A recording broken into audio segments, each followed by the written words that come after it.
Panel discussion is all about 25 years of India. Post Brexit हमें ऐसा लग रहा था कि GST and monsoon are the two factors. Monsoon एक बहुत ही अच्छी तरीके से पैन आउट हुआ है एंड जीएसटी का भी रास्ता सफल हो गया है। और इंडियन इकोनॉमी गोइंग फॉरवर्ड कितना बेटर प्रोग्रेस करेगी, इसके बारे में बात करने के लिए, आगे जानने के लिए हम चलते हैं अशोक वादा साहब के साथ। अगर हम बाहर कंट्रीज देखें तो नेगेटिव इंटरेस्ट रेट्स हैं, ग्रोथ का एक लार्जर कंसर्न बना हुआ है, but India is a rising star. How will you explain that sir? About 2 years ago, if you spoke to global investors and you said that I want to set up a country-specific fund, All right. and the country being India, the general reaction was, country-specific doesn't work. Talk to me about emerging markets. Talk to me about BRICS. Talk to me about APAC. Don't talk to me about country-specific funds, and certainly don't talk about India. You know, and just see how the events have unfolded in the last 2 years. There is no BRICS except the I. There is no emerging markets except India. Exactly. Yeah. And APAC is still a suspicious story in terms of China and its growth. And suddenly, the flavor of the year is, do you want money? Set up an India-specific fund. Sure. So the change has been absolutely dramatic from not India to only India.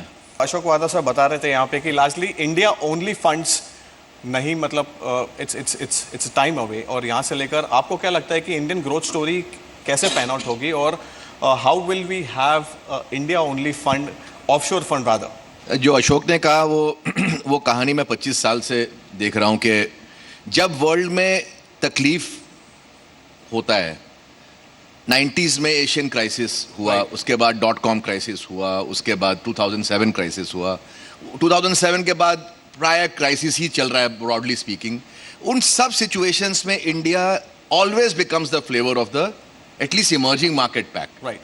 क्योंकि India की macro economic management by and large सही रही है 91 के बाद से, and thanks to RBI हमारी जो मॉनेटरी पॉलिसीज रही हैं वो रैशनल रही हैं, रीजनेबल रही हैं, excessively bullish on let's say risk taking नहीं रही है, जैसा कि कई वेस्टर्न इकोनॉमी इवन चाइना में देखा गया है।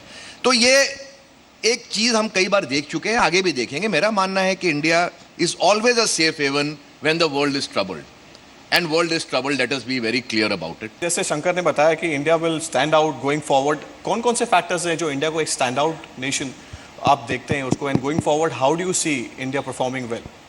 MFIs, private sector banks, credit 20% grow हो रही है, क्रेडिट कार्ड लोन 30% ग्रो हो रहे हैं, जनधन योजना अगेन द सेम थिंग, मुद्रा, उन सबको अगर एक साथ रखेंगे, मेरे को लगता है access to finance, the availability of finance to large number of people, entrepreneurship भी और फॉर कंजम्पशन भी एक बहुत बड़ा ग्रोथ ड्राइवर हो सकता है।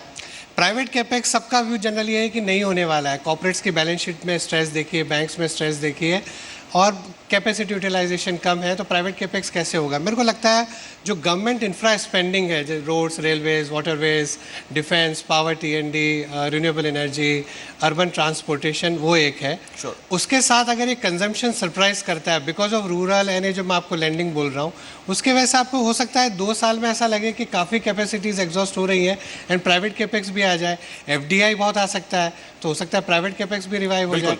तो बहुत सारे फैक्टर्स हैं जहाँ से ग्रोथ आ सकती है। GST इज अप्रूव्ड, और यहाँ से लेकर आपको क्या लगता है कि this is the big bang reform going forward, कितना इम्पोर्टेंट ये स्टेप है इन्वेस्टर्स के लिए और इन्वेस्टमेंट सिनेरियो के लिए? अगर इन्होंने ये डिसीजन लिया है पक्ष और विपक्ष ने, तो मेरे हिसाब से काफ़ी लंबा सोच के लिया है। ये नहीं सोच के लिया कि इससे क्या 2 साल की प्रॉब्लम्स हो सकती है।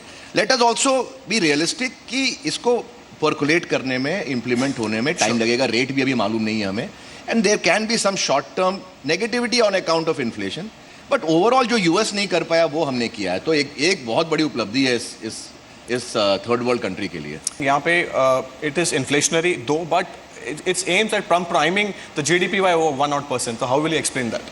वैसे will it be inflationary? So it's too early actually. CPI का कंपोजिशन देखेंगे तो ऑलमोस्ट 50-60% फूड आइटम्स और ऐसी चीज़ें हैं जिन पे जीएसटी का इम्पैक्ट नहीं होगा, थोड़ा बहुत इम्पैक्ट हो सकता है। जो सर्विस सेक्टर इन्फ्लेशन है वो बढ़ सकता है।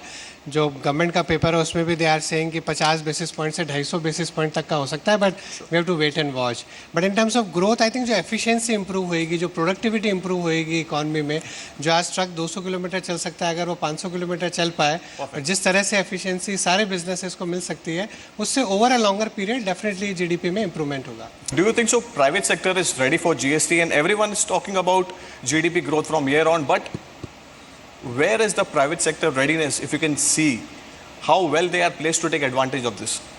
कि there is absolutely no debate that given multiplicity of taxes in this country Sure. and the time wasted in implementation of taxes,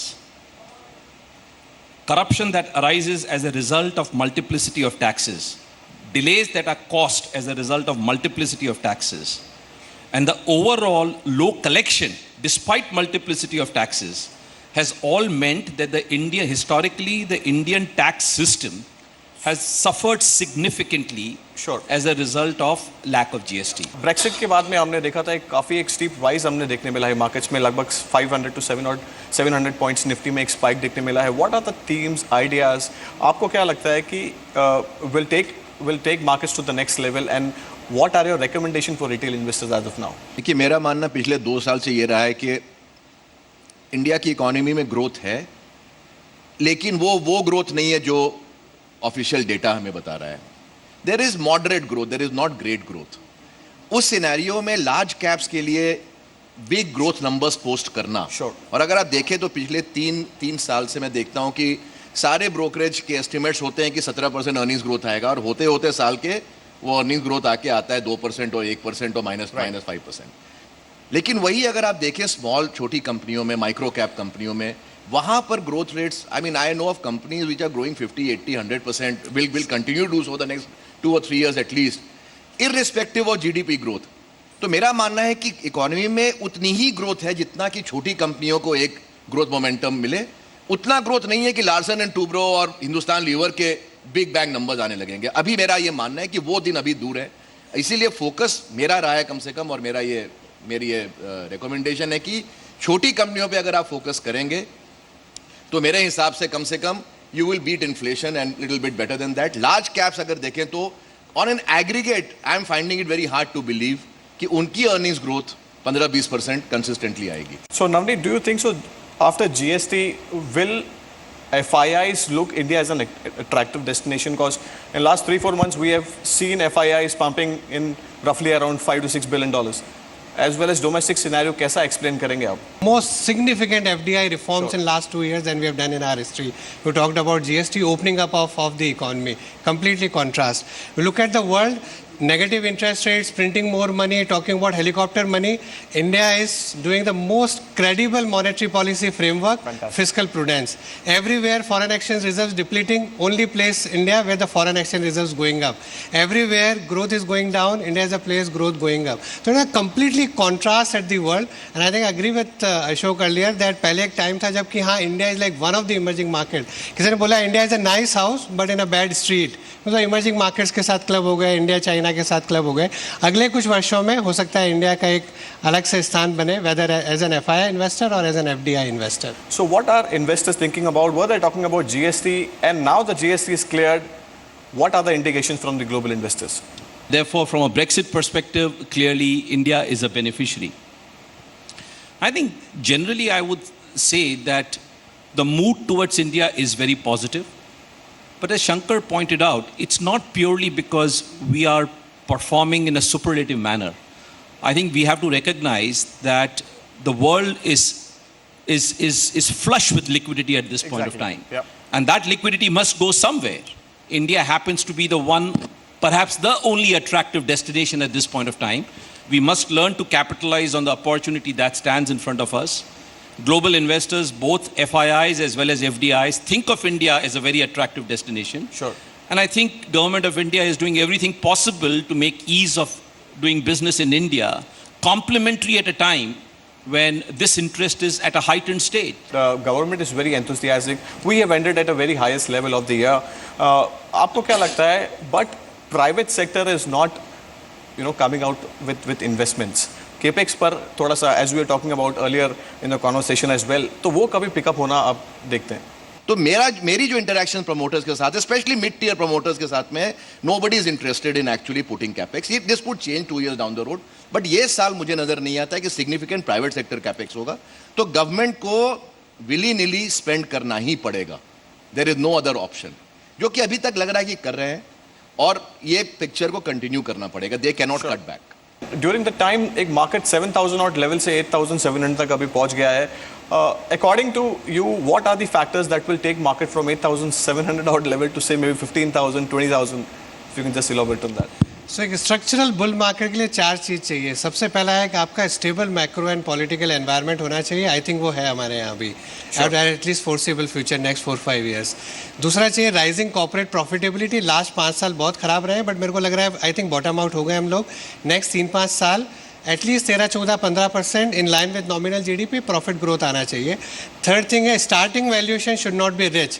वो थोड़े से valuations are not cheap, margin of safety कम है, but they are not so richly valued कि return नहीं बन सकते. और चौथी चीज़ चाहिए लिक्विडिटी, जो मेरे को लगता है एफआईएस की कंटिन्यू रहेगी. और डोमेस्टिक इन्वेस्टर सबसे बड़ा फैक्टर है. इंडिया में इन्वेस्टर्स जिनको हम मिलते हैं अभी, एक माइंडसेट चेंज है कि फाइनेंशियल एसेट्स में लगाना है, एक्विटी में लगाना है. रिटर्न एक्सपेक्टेशंस कम हो गई है, दूसरी एसेट क्लास अट्रैक्टिव नहीं लग रही है. वो पैसा आ रहा है, ईपीएफओ का, पेंशन फंड्स का पैसा आ रहा है, तो लिक्विडिटी फ्लो रहेगा. तो मेरे ख्याल में अगले 3-5 साल बाजार ठीक रहना चाहिए.